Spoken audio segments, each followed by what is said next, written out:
In the name of God, most gracious, most merciful, and by offering his peace and blessings on his most beloved prophet, we again continue the theme of economic systems.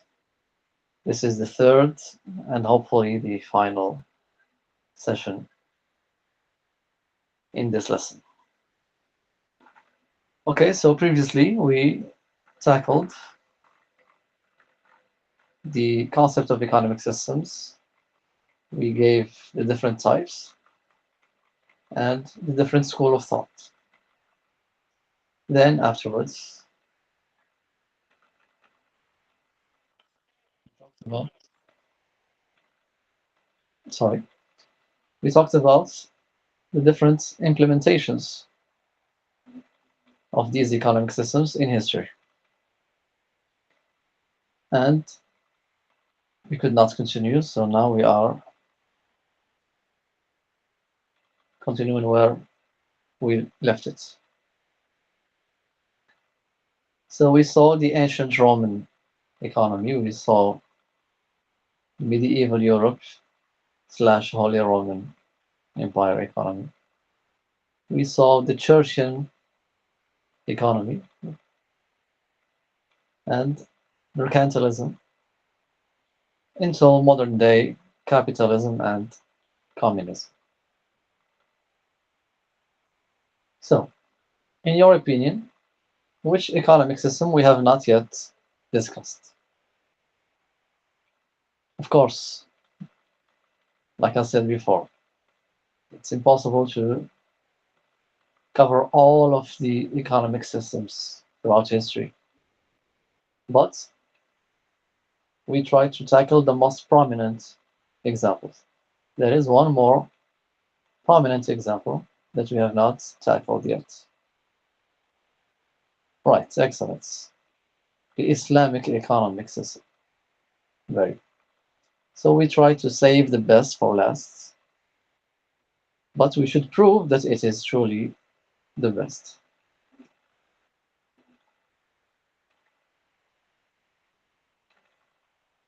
So before we dive deep into that, can you give me some elements that you know about Islamic economy? Any information? For example, what it is based on, what are its different principles, what are the purposes of such economic system.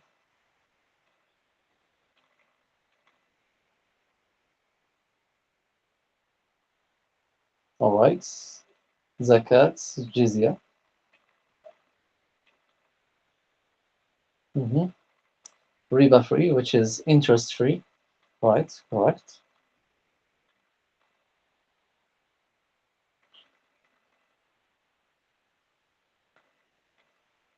Right, zakat alimony is the money taken from the rich, given to the poor. Yes, depending on what we define rich as, but yeah. Waqf, very good, excellent. That's one element of Islamic economy, right? We will tackle that. Very good. The gold and silver standard, right? In Islam, we have no such thing as fiat money. Only money that is backed by gold is allowed. Right, taxes are not permissible. Very good. This is a key difference between Islamic economy and other types of economy. Some kind of tax that is implemented upon landowners. No, it's not a tax, but rather it is zakat itself. It's alimony. Zakat has many different types.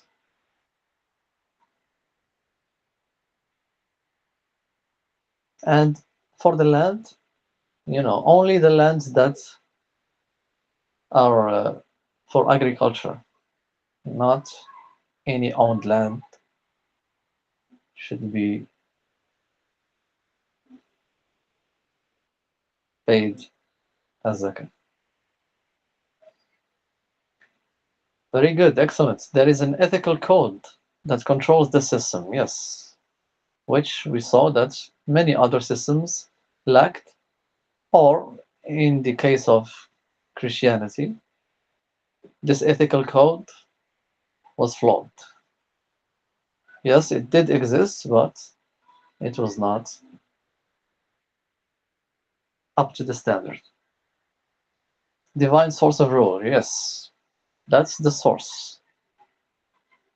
It is based on revelation. All right, very good. All of what you said is correct.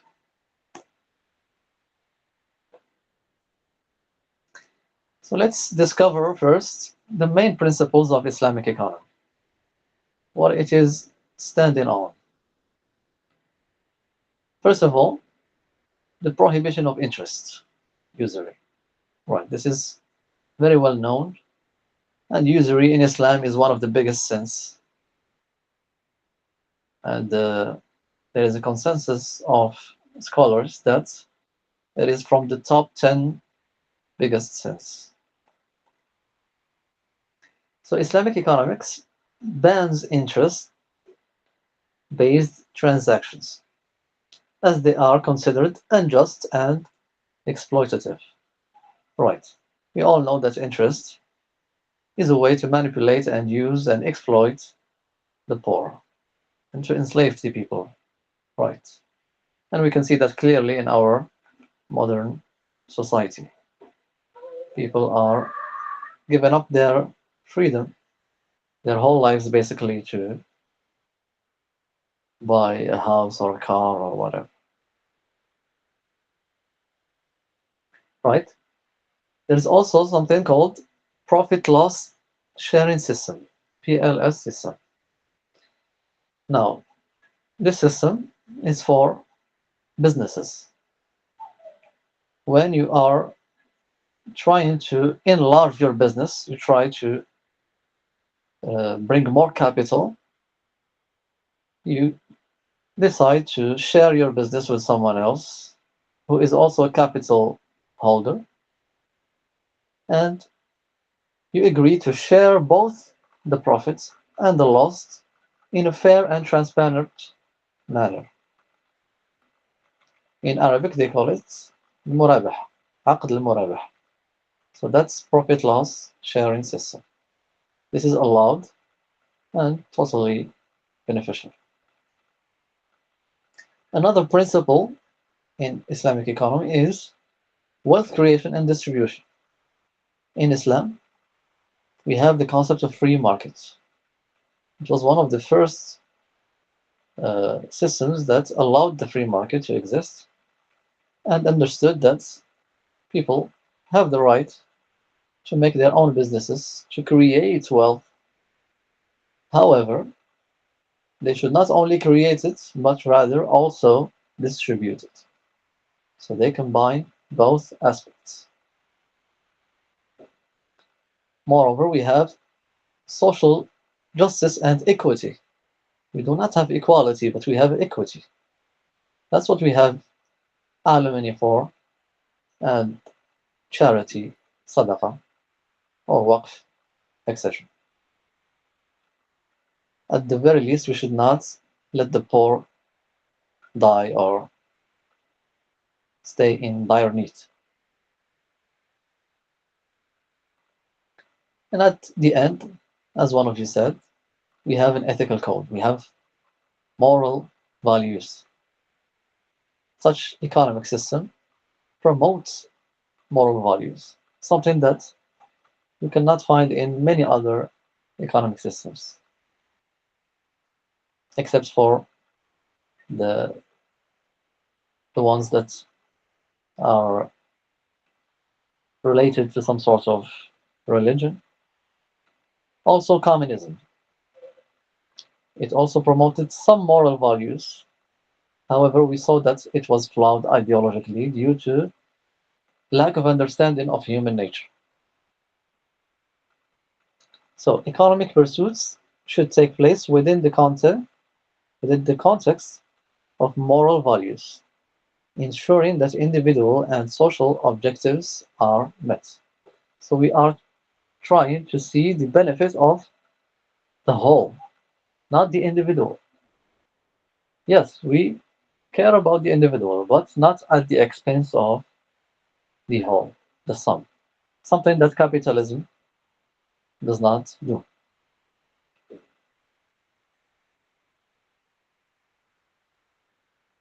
Let's understand further this economic system. Of course, this system is based on many elements. These elements are interconnected and interdependent. So, there are two dimensions of Islamic economic system.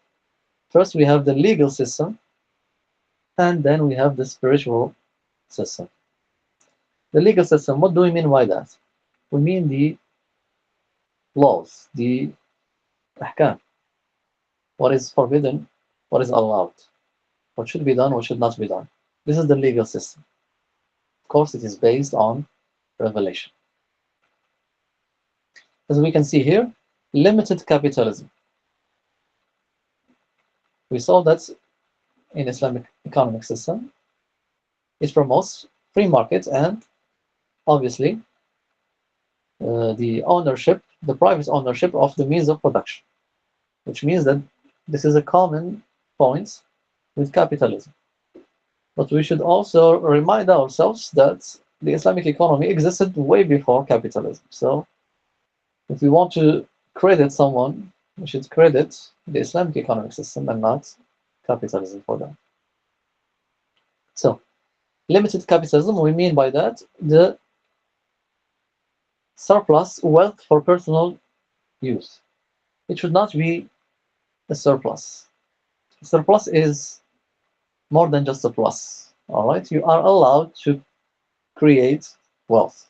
You are allowed to be rich, but this wealth should not exceed the limits and should also be regulated and put to the benefit of the society.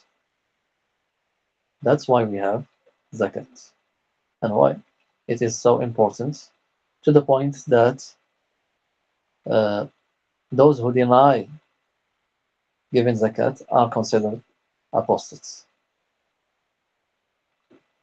Now, in the spiritual system, we are talking here about the moral values, the ethical code, doing good and forbidding evil. These systems are interdependent and interconnected. All right, they exist together simultaneously and go hand in hand. So the legal system, as well as the spiritual system, it restricts luxury and wealth accumulation. Even in the Quran we have it. والذين يكنزون الذهب والفضة إلى آخره. It is very discouraged and actually uh, outright forbidden to do so. Also, this is an immune system. Why? Because it is self-regulating. The solutions to the malfunctions or the misuse of the system are within the system itself.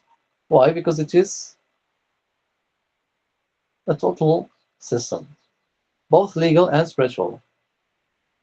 If we just have the legal system, then we will fall into abuse of power and so on. But the spiritual system makes it immune.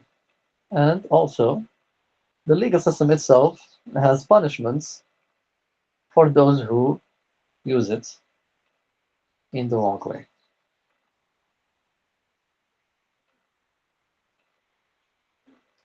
So the key points that we should retain from this is that the Islamic economic system is strictly based on divine law from obviously Quran and Sunnah, the Sharia law, as they call it. There exists a comprehensive section of Islamic jurisprudence that only deals with monetary transactions. All right? In Islamic jurisprudence, al-fiqh al-Islami, we have a separate section of economy.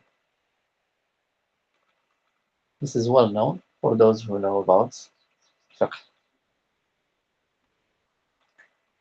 This section of Islamic jurisprudence doesn't only deal with the transactions between individuals themselves only, but also between the state and the individual and vice versa. All right, it is comprehensive because people are dealing in economy with each other, as well as the state is part of this equation. In the case of course, taxation, usury, or in the Islamic case, zakat, etc.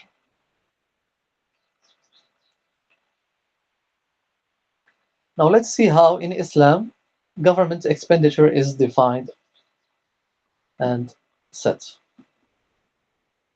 We saw in previous economic systems how different school of thoughts and economic systems theorize, sorry, the way that the government should include itself in economy. In Islam, we also have this, but much different. So let's give first a historical background, and we go back to the establishment of the Prophetic state in Medina and the conquest of Mecca. Even back then, at the very first beginning of the Islamic State, when it was ruled by the Prophet, peace be upon him himself. The Islamic State had already begun operating as a new economic system in the region. There was revelation already by that point, and the state in general could not exist without an economic system. And this economic system was based upon Quran and Sunnah. Now, in Islam, like I said, there is a free market, but it is supervised lawfully by the government. Supervised here, not in the sense that the government takes part in the economy, but rather to keep some sort of order and to punish those who make some transgressions. All right? So it is just to keep order and to impose the divine law on the people. And of course, in the case of zakat, yes, the government is uh, the side that takes care of who should we give it to and who should we take it from. As such, the state's income varies between mandatory alimony, zakat, which is mandatory on every Muslim when and if he meets certain conditions. Nisab. In all of its forms, like I said, zakat has many different forms. Some forms are actually debated, like the jewelry for women. Some scholars say that they should give zakat on it. Some others say it's not obligatory. I myself take the position that it is obligatory. So for the sisters that are listening, it is at the very least better to do so. Also, another source of income for the government is war bounty in all of its forms. That's a separate uh, subject we could tackle later on. But all of its forms are sources of income for the state. One of you also mentioned jizya. I forgot to write it here, but yes, that's definitely one of the sources. You can add it with zakat, as well as optional charity, sadaqah or waqf. All right, waqf is when you, for example, when you build a well, for example, or a mosque or a hotel, and you say this is for all the Muslims. So the Islamic government takes control of it, but keeps it for the public use. It is for public use. Schools as well, of course. So, as the Islamic State progressed over time, the state became able to cover many public services for the needy without any further taxation or payment. In Islam, there is no taxation. And at one point, even public services such as hospitals, schools, and so on was free. And this is best exemplified in Baghdad and Andalusia. All right. If we go back in history, Islamic history, we can find that in certain periods, these public services were completely free. Not only that, also water. The water canals were running in every house in both Andalusia and Baghdad, totally free, as well as, like I said, medicine, uh, schools, and this was done and achieved without taxation. So when modern day systems say that no, it is logical and necessary for you to pay these taxes because we provide for you public services, that's totally a lie, and they are using it as a pretext to take your money and basically rob you. Do you have any questions or anything to add?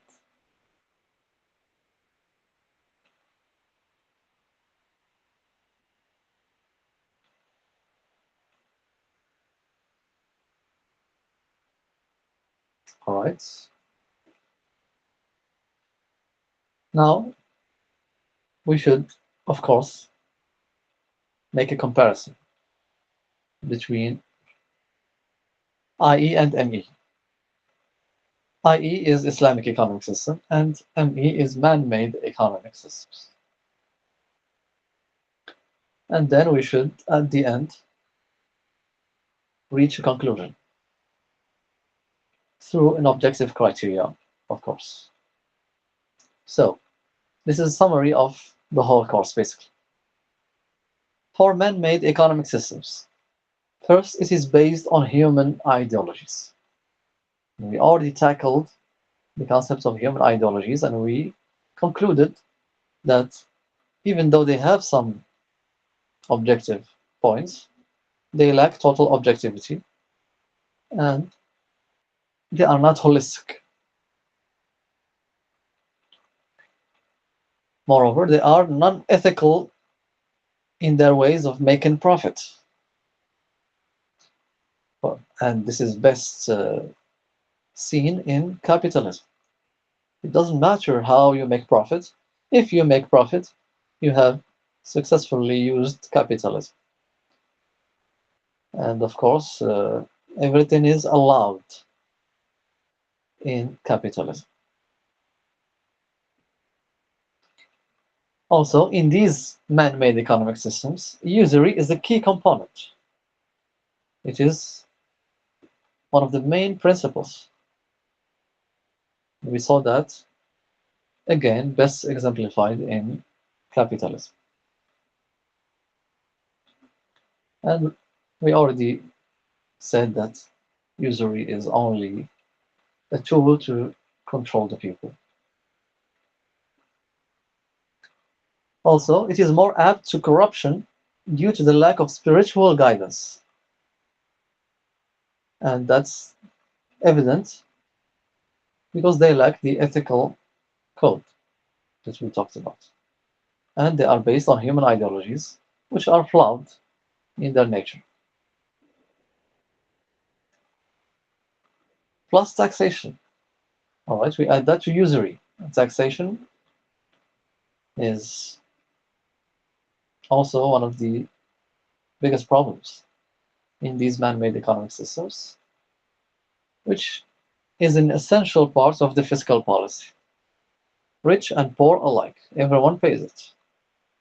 Doesn't matter if you reach nisab or not. Doesn't matter what is your social condition. You should pay it.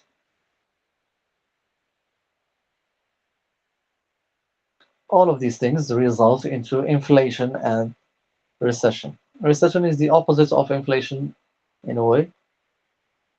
It's when the offer is much bigger than the demand, which also creates a crisis. So these are more or less the criticisms that everyone has in regards to man-made economic systems. Now let's compare that to what we have in Islamic economic system. First, it is based on revelation. And we already concluded that revelation is an objective source and an objective criteria which trumps human ideologies. Second, it is ethical and upright. Of course, it calls for doing good and forbidding evil in all of its forms. Usury, obviously, is greatly forbidden. Like we said, it is one of the mubiqat. It is less apt to corruption and has in itself better ways of eradicating it. So we should not say that it is immune to the point that it can never happen, because we should understand that these systems, whether based on revelation or on human ideologies, are as good as those who use it. So they play a big role. So in the case of an unjust ruler, of course, this system will not flourish, even if it is Islamic. But still, it would be much better if such unjust ruler uses a man-made economic system, because then he combines both negatives: his oppression plus the different flaws that we enumerated here. While in an Islamic economic system, yes, there is a chance that certain people can use it in a bad way, but due to the very solid nature of this economic system, it remains functional and overall good. Unless, of course, he does not rule by what Allah has revealed. Then it is no longer an Islamic economic system, it becomes something else. Now, also, taxation is considered theft, and one of the biggest sins also. This is something that many laymen do not know. Taxation in Islam is forbidden, and one of the greater sins, not minor sins. It is a major sin. It is actually one of the forms of theft, even more. It's like qat' al-tariq, all right? So that's even worse. Yes, in Arabic we call it muks, al-mukus. And the Prophet, peace be upon him, said that uh, Sahib muks is in hellfire. And he even compared it to women who committed adultery. And from the hadith, apparently it is worse. It is worse than committing adultery. And you can see how big that is. Now, this is just the act of doing it, but making it legal and enforcing it on people, then that's completely different level. And the last thing that we should mention is that it relies on the golden standard, which means it is against the global banking system. That is one of the main reasons why the elites, the New World Order, does not and will not let anyone bring back this economic system, because it is against everything that this world, this modern world, is built on. If you remove taxation, you remove usury, what will you leave for these people? Nothing. And add on that, removing fiat money, money that has no value. Then how can they control us? How can they make such big fortunes or manipulate the people? It would be very, very difficult. And of course, they do not want that.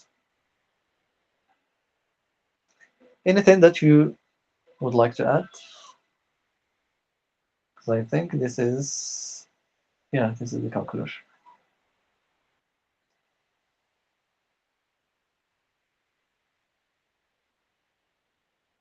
All right, everything is clear. So based on this comparison, which one do you think is the best economic system? Of course, this is a rhetorical question. Even if we bring someone who is not Muslim, logically speaking, he should tell you that the Islamic economic system is the better option. We haven't even used the evidence and the arguments that this is coming from the all knowledgeable, all wise, the Creator, who makes no mistakes. So, therefore, by definition, it is the better option. But even if we argue with a person who's an atheist or whatever, he has no argument against these points. From an economic standpoint, he has nothing to say. And this is what we will see in this conclusion. So, in a nutshell, the Islamic economic system combines all the good elements of other prominent economic systems, such as capitalism, communism, socialism, etc., without their negative aspects, interests, taxes, injustices, etc. That's really what is the difference. It takes the good elements, the free market, the idea that society should help each other, which we find in communism, or that the government should distribute wealth. It also incorporates this, but it leaves away the negative aspects of interests, taxes, of the fact that communism is an idea that is not realistically applicable and has its flaws. So, in essence, in theory, the Islamic economic system has no flaws. It is actually the best possible economic system ever seen and ever applied. This is objective. I'm not saying that because I am a Muslim. It also understands human nature perfectly. This is a very important point, which is uh, a rebuttal to communism, which does not understand human nature. Because it allows their needs to be met and their freedom of choice and opportunity preserved. God understands His creation. أَفَلَا يَعْلَمُ مَنْ خَلَقَ وَهُوَ اللَّطِيفُ الْخَبِيرُ. So He makes a system where this nature can be expressed. Yes, we all want and wish to be somewhat rich to a certain extent, at least self-sufficient. Also, we would like to be able to take our own decisions. We would like to have our own businesses. That's why we have a free market. But the excessive accumulation of wealth is forbidden. And of course, not everyone is equal. And not everyone is made to be equal. That's the main idea. In the Quran, we have it. God says, uh, رفعنا بعضكم فوق بعض درجات. So this is how it was meant to be. So for communism to say no, we should all be equal, this is unrealistic and false. Additionally, it makes it clear that not everyone is born to be rich. Yes, that's what I just said. And it doesn't use it as an illusion to make everyone compete in vain, which is a rebuttal to capitalism now. Because in capitalism, it sells you this idea, the American dream, they call it in history. The American dream, everyone can make it. But actually, no. Only few will be able to make it. The rest will keep on competing their whole lives, trying to chase that dream, but it is just an illusion. Because there aren't enough places, enough chances, enough opportunities to become that rich. Yes, لِيَتَّخِذَ بَعْضَكُمْ بَعْضًا سِخْرِيًّا. Yes, people were created to serve one another. There is no shame in that. We should accept it. That's why in Islam also we have the concept of qana. We should be content with what God has provided for us. If you realize that you are not meant to be rich, that's it. You should live based on this fact. Stop dreaming too big. It will be on your own detriment. That's what drives many people to suicide sometimes. Also, it will help you understand how much you should pay for certain things, how much you should manage your money. Your decisions will be wiser, not like the consumers that we have today. They take credits for things that they don't actually need, for cars, for owning a house. Why own a house when you can rent the house? Oh no, because I want to be safe and secure. So by taking a credit from the bank, who can take away everything that you own, and the bank itself can be bankrupt, you are safe. This is an illusion. This is lies. But they succeeded in making the people believe it. However, if you go back to Revelation, then they cannot fool you. They cannot make use of you. So that's all what we have. Now let's move on to the quiz. It's been quite some time since we had a quiz. All right. So the first question: What are the four types of economic systems? Of course, this quiz is about the three parts from the beginning. So on your keyboards, give me the four different types of economic systems. You have 1 minute.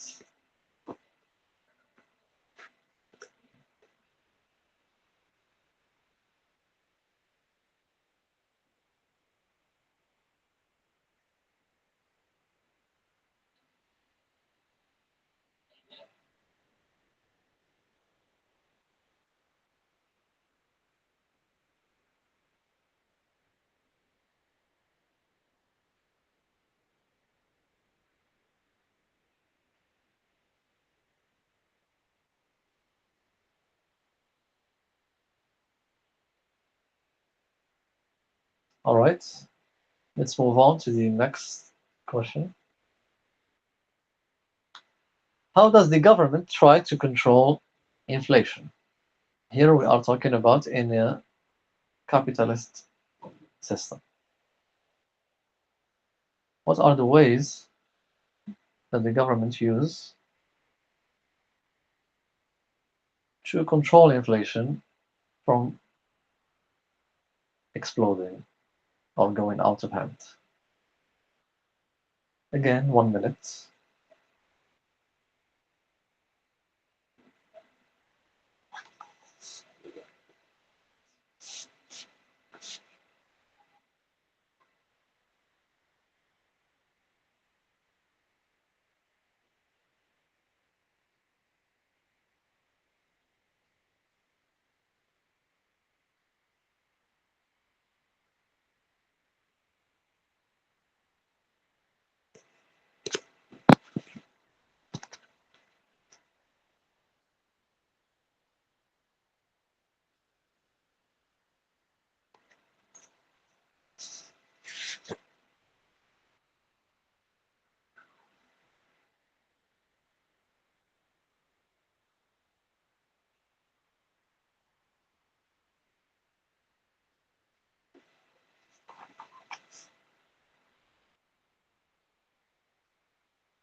All right, let's move on. The third question. What was the event that made money lose its value completely?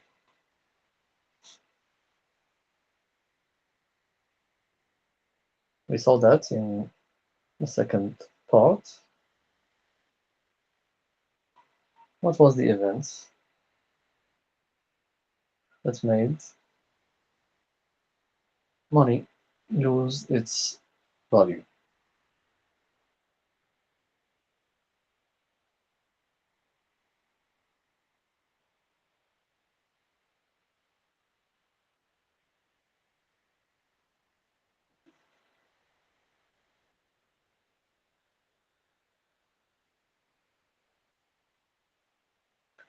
Is it annoying that I say all right too much? Because I do say it too much.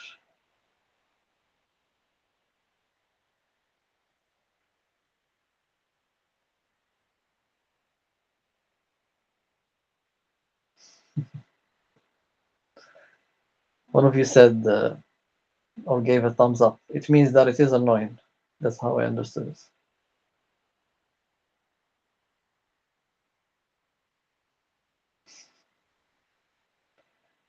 All right.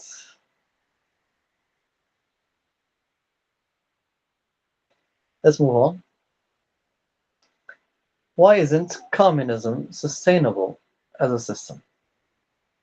In other words, why can't communism work? What are the reasons? What are the flaws that we find in communism?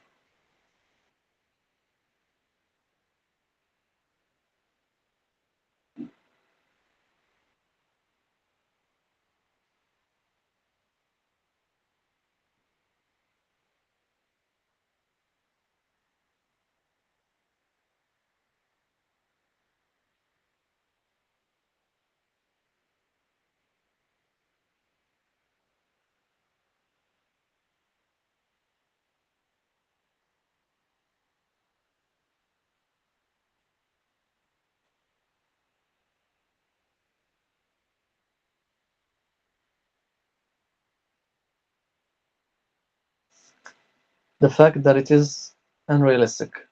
Yes, but you should justify that. That's a statement that should be justified to see if you really understand why it is unrealistic.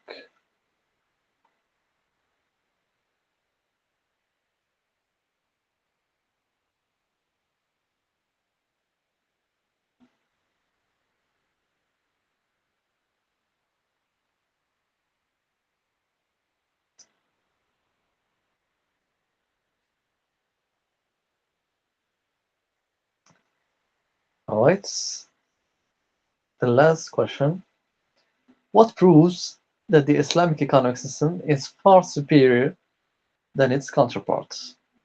So try to give a summary or a thesis on why Islamic economic system is the far superior economic system.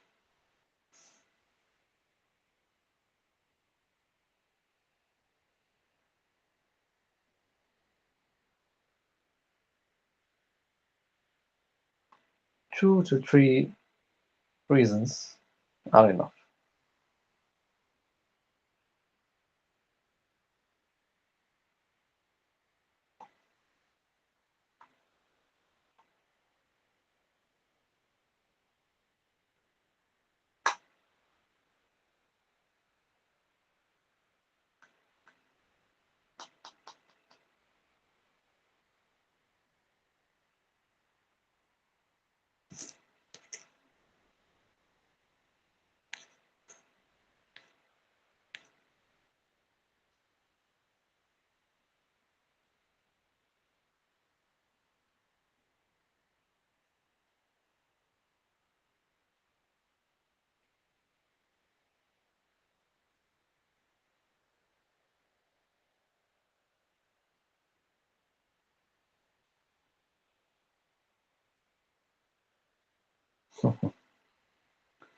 Right.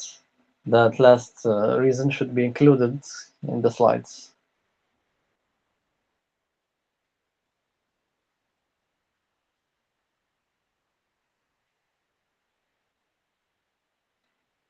All right.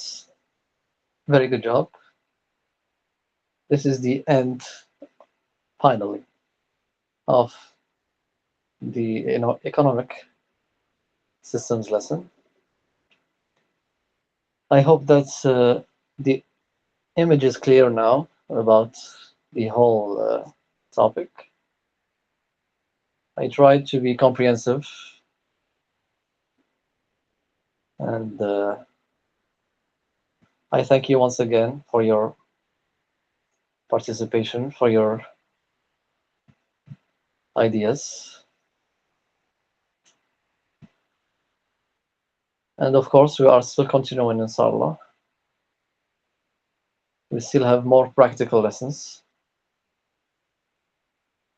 which are equally interesting. So thank you. And if you have any more questions before we leave, feel free. If you don't, then we call it a session and we see you again, inshallah, in the next session.